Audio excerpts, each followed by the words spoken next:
You ask Tiger to solve. This deals with linear equations with one unknown. The final result is y equals -2/9. Let's solve it step by step. Simplify the expression. Group like terms. Simplify the arithmetic.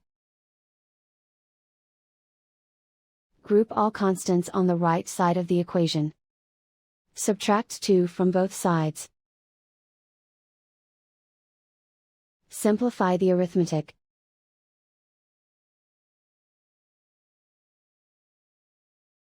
Isolate the y. Divide both sides by 9. Simplify the fraction.